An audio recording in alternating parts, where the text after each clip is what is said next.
Hi, everybody. Hello. How are you all doing today? Couple quick notes, not the marathon notes I had for you last time, if you recall those. Just a couple quick announcements before we get started today. USAID Administrator Mark Green wraps up his 50th annual Tidewater Meeting of Development Ministers. USAID co-hosted this year's meeting with Charlotte Petrie Gorzniaka, who's the chair of the Development Assistance Committee of the Organization for Economic Cooperation and Development.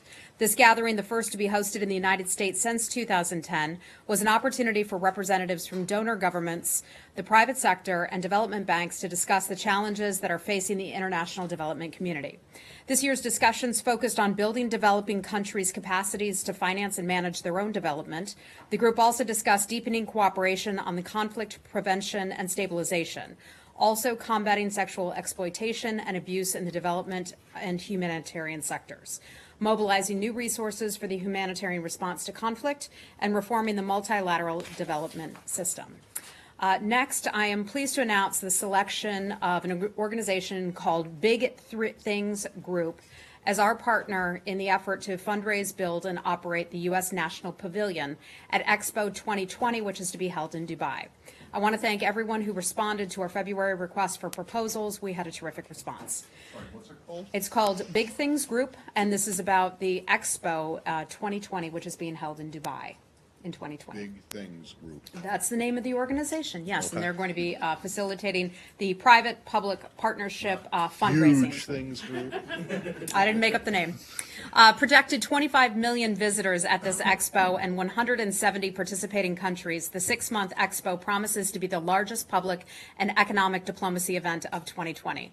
Current design plans based on the theme What Moves You consists of a U.S. pavilion that showcases the best of American culture, technology, and values, particularly in the field of mobility.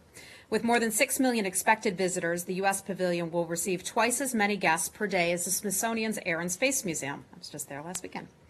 Over the next 2 years, the Department of State and its partner will engage companies, cultural organizations, and citizens interested in participating in or supporting the U.S. Pavilion at Expo 2020 in Dubai.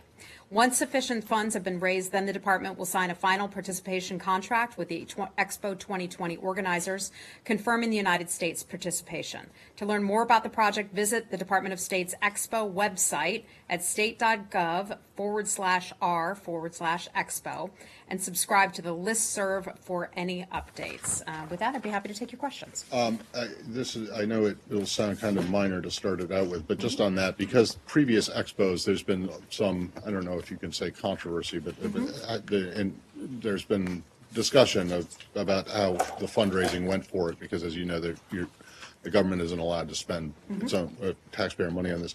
So how much are they looking for? I don't know the overall amount that they're looking for, but and here's what's significant and what's new from previous times when there have been some questions surrounding the fundraising of that. Sufficient funds have to be raised first, and that is when the department will then sign its final participation contract with those. Could you find? I My don't question have is, I guess, what is the amount that is sufficient? Yeah, I don't have the overall dollar amount in front of me right now. I've actually been briefed on it. I just don't have that number at my fingertips. We can get back to you if you're interested. On to more pressing of stuff of the day. The secretary met with the Singaporean foreign minister. Yes, he has. We have a readout that if it hasn't been sent out in your inboxes just yet, it will shortly. Okay. Does it talk about summit preparations at all? Yes, it does. In fact, I have a copy right here. Well, you can save us the suspense and just read the readout. I'd be happy to read for you the readout. Bear with me one second, okay? I thought you would all be so excited to get an additional email in your inbox. Nope, there we go. Oh, okay. all right. Shall I read it or no? Well, I guess for TV, Okay, they might we'll want to have read it. And by the way, I had a chance to meet the ambassador to Singapore yesterday, and so we're certainly happy to have them. Singapore. Yes, happy to have them over here at the State Department today. Here's the readout. Secretary Mike Pompeo met with Singaporean Foreign Minister on June the 5th, 2018, reaffirming the strong U.S.-Singapore strategic partnership. The partnership includes the U.S.-Singapore Free Trade Agreement, the first U.S. bilateral free trade agreement in Asia. Secretary Pompeo and Foreign Minister discussed collaboration in multilateral forums during Singapore's 2018 chairmanship of the ASEAN, as well as ASEAN's central role in the Indo-Pacific region. They also discussed continued bilateral cooperation and multilateral engagement on regional security challenges, including the South China Sea and counterterrorism. Secretary Pompeo expressed appreciation for Singapore's willingness to host President Trump's meeting with North Korean leader Kim Jong-un on June the 2nd. Singapore has been a tremendous help to the United States in this. Not and June the 2nd. 12th. Thank you. June the 12th. Singapore's been a great help, and so we're very grateful to that government for all the assistance that they've provided. Defer to others. I'm sure there's more North Korea. Okay. So. All right. Jenny, you want to maybe start? not. Okay. Thank you. You're in a new seat today. Yeah, thank you. On Singapore meetings, the problem is North Korea doesn't have any money for staying in hotels. So have you ever asked the money paid for the United States? Yeah, I want to be clear about this because this was something that was swirling a lot over the weekend, and I think we tried to tamp this down. The United States government is not paying for the North Korean delegation to stay. We're not paying for their expenses. The White House has spoken to this as well. State Department is not involved in every single technical detail of this meeting. This is largely being planned out of the White House with State Department support. So I'd have to refer you to the White House, but Sarah Sanders has been clear that they've not asked other countries to pay for this. One more, President mentioned about the declaration of the end of the Korean War. And is this going to peace treaty soon, or? I don't want to speculate on the timing or what may or may not happen. I know that that's something that the president and this administration certainly supports. Okay, thank you. Okay. Okay, let's stick with anything North Korea related before we move on to next subject. Okay. Hi. Can you update us on the meetings between the U.S. and North Korean delegations in Panmunjom? Has there been any progress made in their negotiations? And also, will Ambassador Kim and his team be joining the U.S. delegation in Singapore? So, I can tell you we've had teams negotiating, not only in the demilitarized zone every day. Ambassador Kim has been there, who has been our lead participant in that. As you all know, meetings are taking place in Singapore as well. The meetings are a little different. The ones in Singapore tend to focus more on logistics, negotiating security, protocol, all those types of things. Those meetings are ongoing. I can tell you Secretary Pompeo speaks sometimes multiple times a day to Ambassador Kim when he reports back to the Secretary about how things are going. So those meetings are ongoing. All the details and the nitty-gritty, once again, I hate to repeat this, but I will. We're not going to get into all the nitty-gritty of that, but those meetings are ongoing. Will they be joining the U.S. delegation in Singapore? I'm not sure of that. We can double check on that and let you know what we can. And then, Okay. one more, if you don't mind. There's been some talk of President Moon traveling to Singapore for a trilateral with President Trump and Kim Jong-un.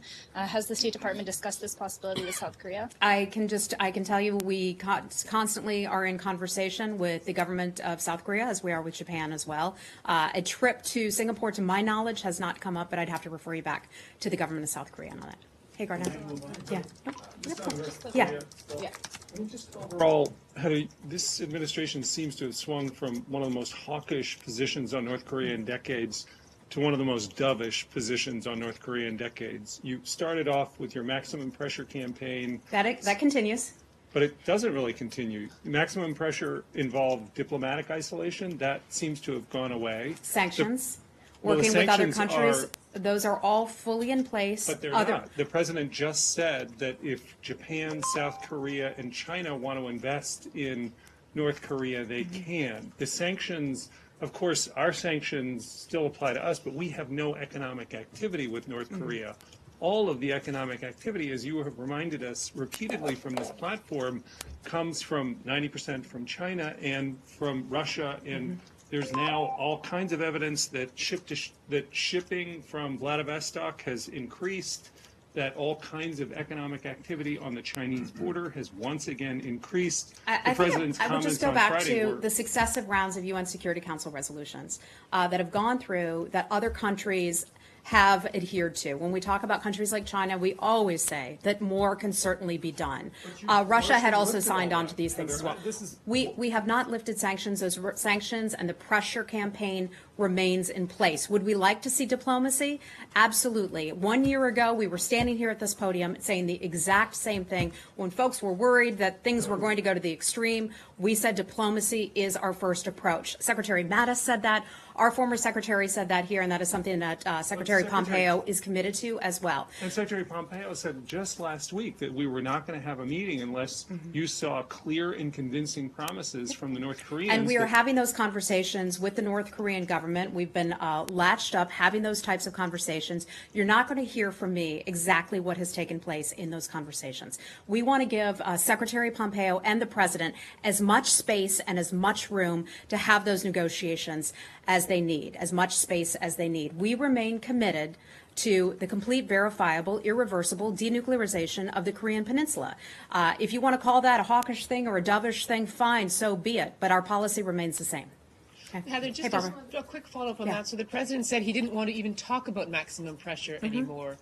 And then in Singapore, Mattis was talking about we must have absolute pressure sustained. So again, you've I got think this no, mixed no. messages Don't going read too on. much into this. I think you're all looking for labels. everything Hold on, in there. you're looking for labels and titles. And let's not get bogged in the details, because the fact of the matter is that our pressure campaign, whatever it is you want to call it, remains firmly in place. We will not pull back that pressure campaign until North Korea follows through on its pledge to denuclearize. That is something we have been consistent upon in this administration, whether it's Treasury, whether it's White House, NSC, State Department, since day one. The president also went on to say this last Friday.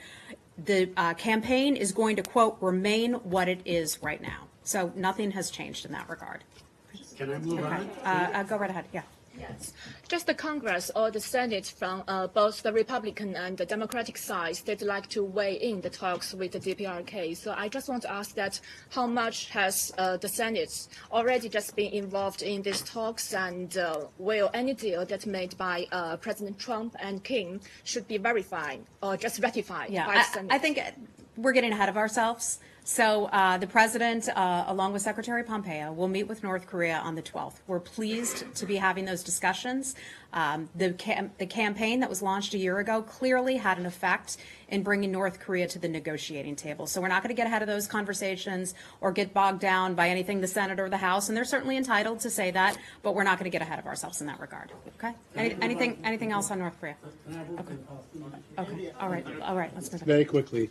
Last Friday, the Israelis shot and killed a young medic, a young woman, Razan Najjar. You have any comment on that? Yeah, Saeed, I certainly saw that story. We're watching the events, as we always do, very carefully in what is happening in Gaza. I want to say we are saddened by the loss of this woman's life. Certainly reports that she was killed during demonstrations along the Gaza fence line. She was meting out help to those who were That injured. is my understanding. I've not seen the video. I have not read any reports, any official reports related to what happened.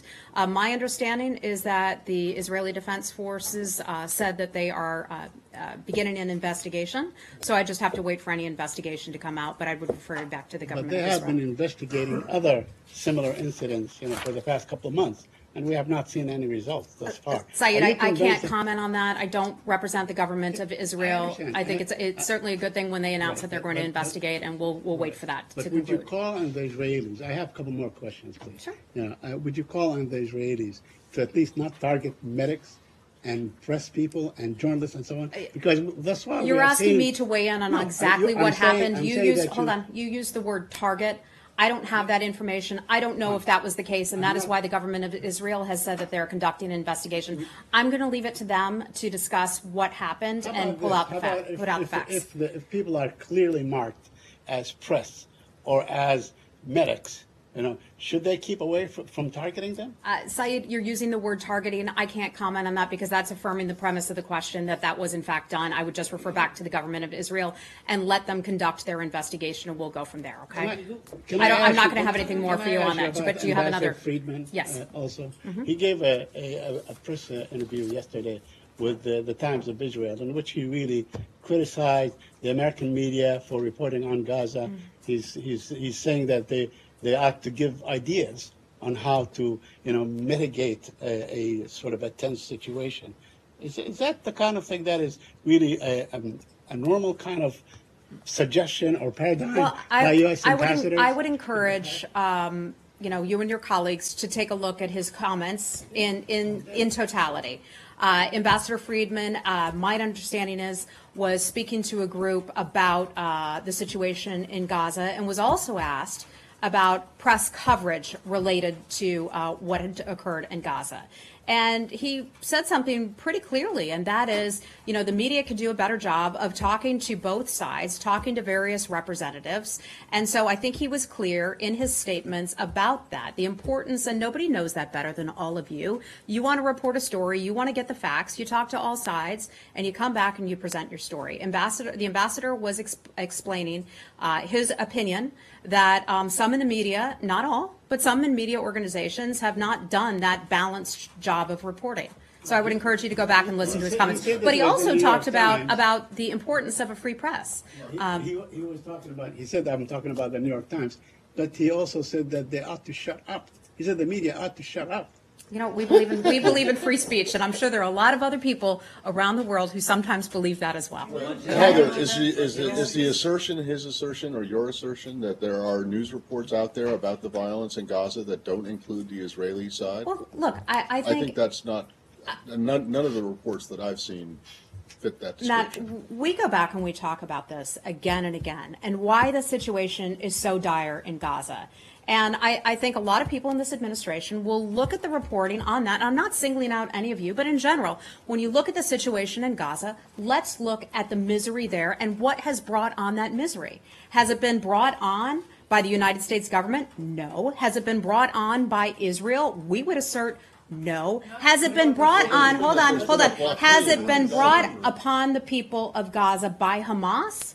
Yes, it certainly does. And Hamas has a responsibility to take care of its people, and it does not. It fails to do so consistently. Heather, no one questions. No one questions that Hamas is not doing a good job. Let me just finish this. But to say that Israel has no responsibility for the situation in Gaza right now is just, that's just wrong. I think the situation is, when you look at reporting on the situation there, take a look at the root cause of the misery in Gaza and why people are frustrated, and understandably so. And that goes back to Hamas. Okay?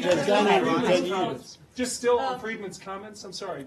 He said last week also that Republicans are more supportive of Israel than Democrats. You also had an ambassador this week in Germany, Rick Grinnell, say comments that caused quite a firestorm in Germany.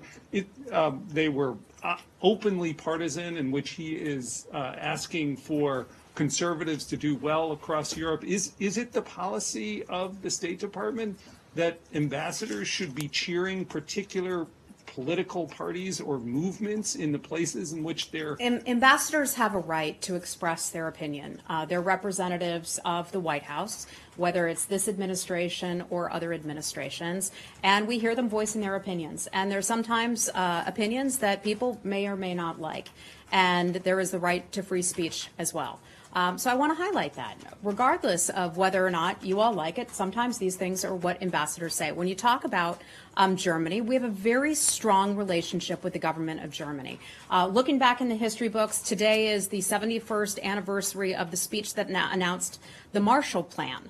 Tomorrow is the anniversary of the D-Day invasion. We obviously have a very long history with the government of Germany, and we have a strong relationship with the government. And so we want to reaffirm the strength of our relationship with Germany. Let me go back to something that Ambassador Grinnell had also said, that essentially, look, we're not supporting any political party. That's not what we do. We support democracy. We support countries figuring out for themselves who they want to vote in for office. I think what Ambassador Grinnell was doing was merely highlighting that there are some parties and candidates in Europe who are doing well right now, and merely highlighting that. But beyond that, I'm just not going to have a lot more for you. Okay? Yeah. What about again, it? He repeated again that he believed that settlements were not illegal and that the West Bank should not be called occupied. So is that just his opinion, or is he reflecting U.S. policy. Can you I just did not see, clarify? I did not see the ambassador's comments in that regard, so I'm not going to But comment maybe on you those. could just clarify again what the policy is with regards to whether settlements are illegal and whether the West Bank is occupied. You know, the president has spoken to settlements on numerous occasions, and one of the things that he said is unrestrained settlement activity does not advance the cause for peace. The president has also said that the government of Israel has made has spoken to him about this, and that they've had private conversations about that very matter. But we've been clear about the issue of settlements from day one here. And just one more question Okay. about that. Can you confirm that there's discussions about moving some of the authority over the consular office that deals with the Palestinians to the authority of the new embassy in Jerusalem, so that there would be not one office looking after Palestinian affairs, it would be subsumed into the Jerusalem Yeah, embassy? and I'm really glad that you asked that question, because I'd like to clear up any misconceptions about that. The report that came out on that matter is simply inaccurate. We have run this down. There has been no discussion of the downgrading of the status of U.S. Consulate General in Jerusalem. So let me just be clear about that, okay? That's not what the story said. That's a great denial, but that's not what the story said. Yeah, No one said it the was story being- is inaccurate. No one said it was being downgraded. Yeah, it is not being downgraded at all. I know. Well, that. But is it Okay. being moved? Under the Not to my knowledge. Not to my knowledge, it's not. Okay? Should we move on? Hi, Yeah, sorry. on your understanding with Turkey that Secretary Pompeo. It's just, okay, go ahead. Lori, go ahead. We'll come back. Is there yesterday's understanding between Secretary Pompeo and Minister Chavcescu on Syria and on Manbij? Is there implicit in that an understanding that Turkey might accept an SDF presence east of the Euphrates? Otherwise, why should the SDF keep on fighting? Yeah, so I'm not going to speak to what Turkey will or will not accept. I can tell you that the United States and the government of Turkey, through those meetings between Secretary Pompeo and the foreign minister, arrived at an arrangement between the U.S. and Turkey to bring stability and self-rule to the area of Manbij. We believe that it will be acceptable to all parties, and importantly, that includes the people of Manbij, those who live in Manbij. The YPG is set, and they spoke to this, so I'd refer you to YPG representatives, that they would move their parties to the east of the Euphrates as part of that agreement. I don't work for DOD, so I'm not going to get too into the specifics, but I can just tell you that we agreed to, or there was an arrangement that we came to with the government of Turkey in that regard and that overall roadmap. And the YPG has accepted that? I would refer you to the YPG, but my understanding is that as part of the agreement, that is what they will be doing. But I don't want to speak for them. They did issue a statement today. Yeah, I saw Yes. that. Yes. Yeah, I just. And by the way, for those of you who didn't catch it, we did a background briefing call with some of our internal experts. We can certainly get that to you in our press office if you need And it. on Iran, Ayatollah Khamenei has ordered that preparation should begin for uranium enrichment in case this nuclear deal falls through. And he has also rejected any limits whatsoever on Iran's missile program. What is your comment on that? Yeah, in terms of Iran, we've certainly seen that report. The secretary just a few weeks ago gave his policy speech on the way forward with Iran that took place on, I think it was May 21st. And he was clear that Iran has to stop its enrichment and never pursue plutonium reprocessing. Iran must have no path to a nuclear weapon.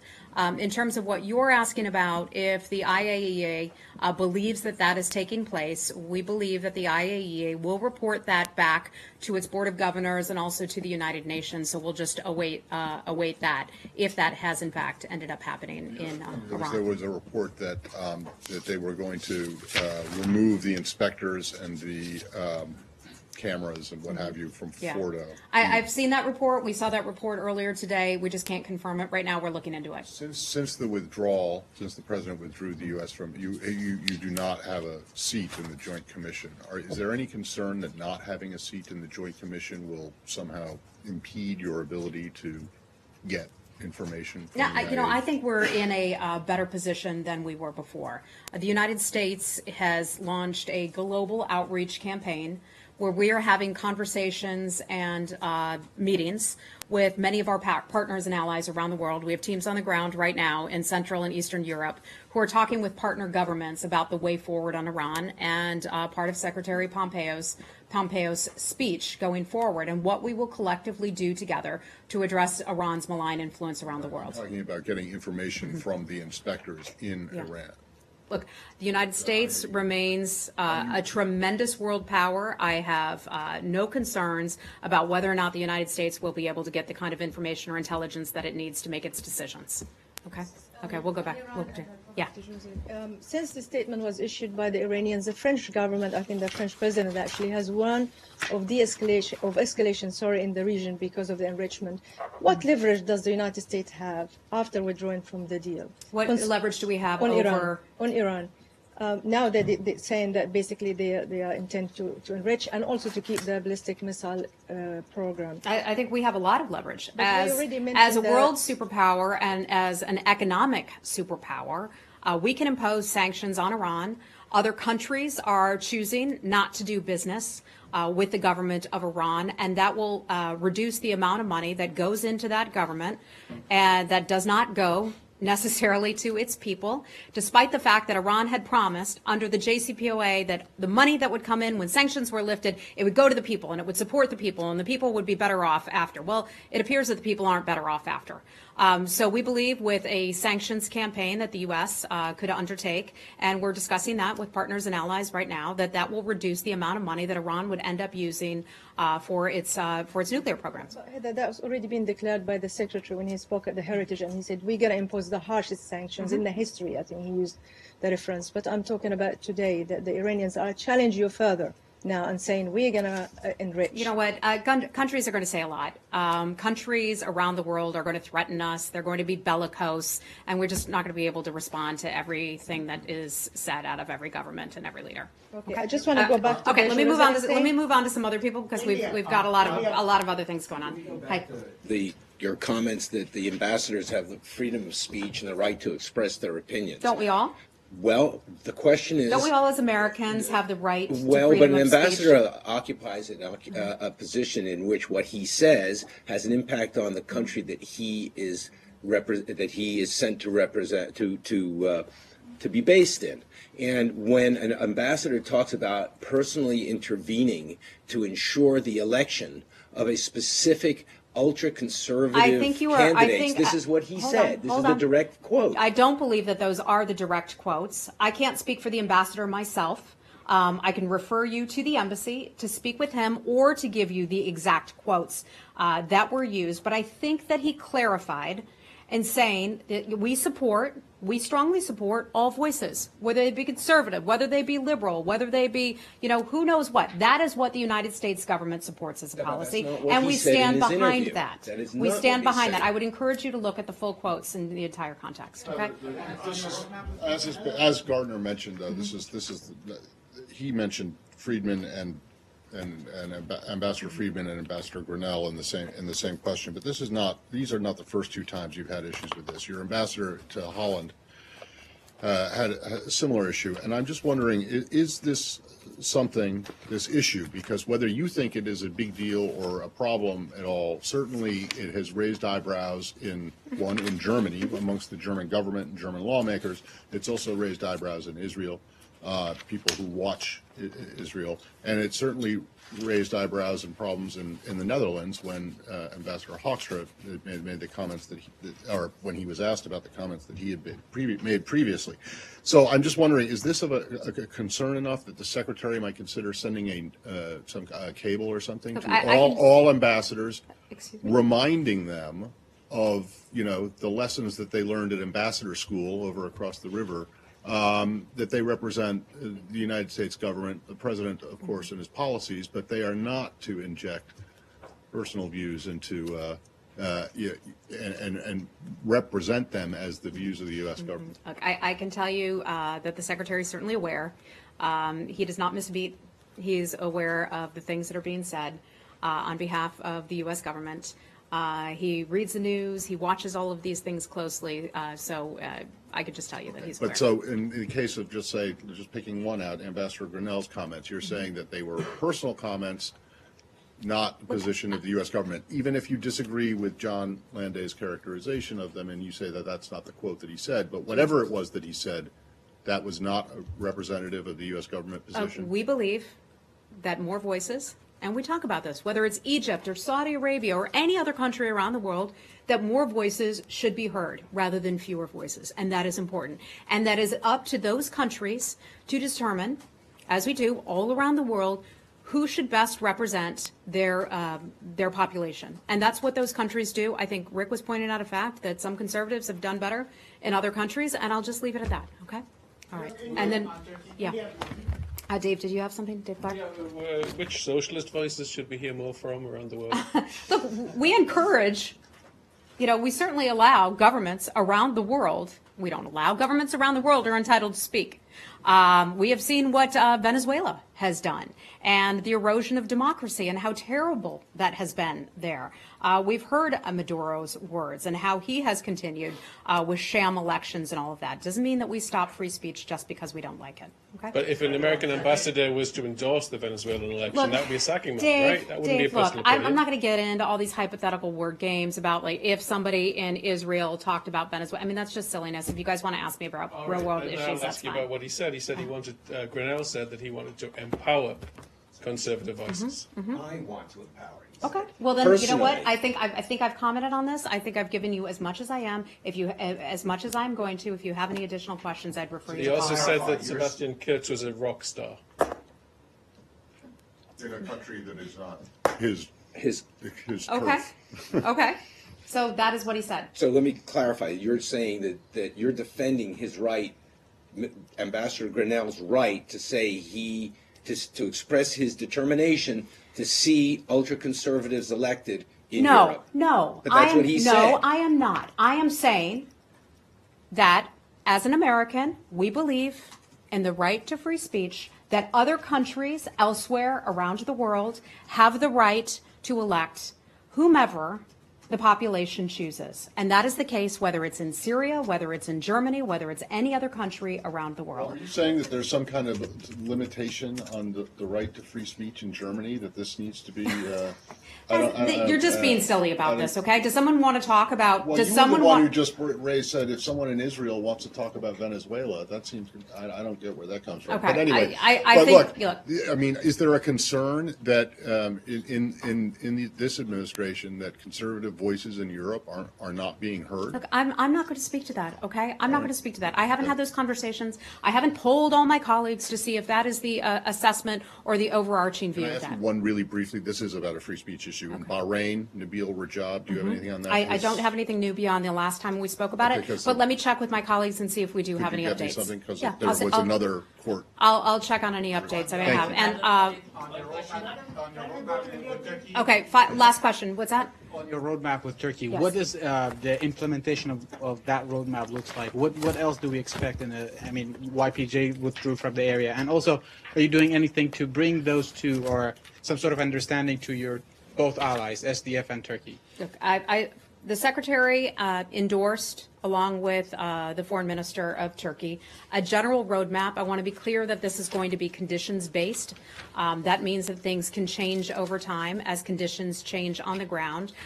This is a beginning of a series of conversations that will inevitably continue, whether it's between the Foreign Minister and the Secretary, or if it's at the staff level, these kinds of conversations will continue. We want to have peace and stability in Manbij, and that is something that we are both committed to. We have worked on this very, very hard with our NATO ally Turkey, and look forward to having greater peace and stability in that region. Okay, gotta go, guys. Thank you.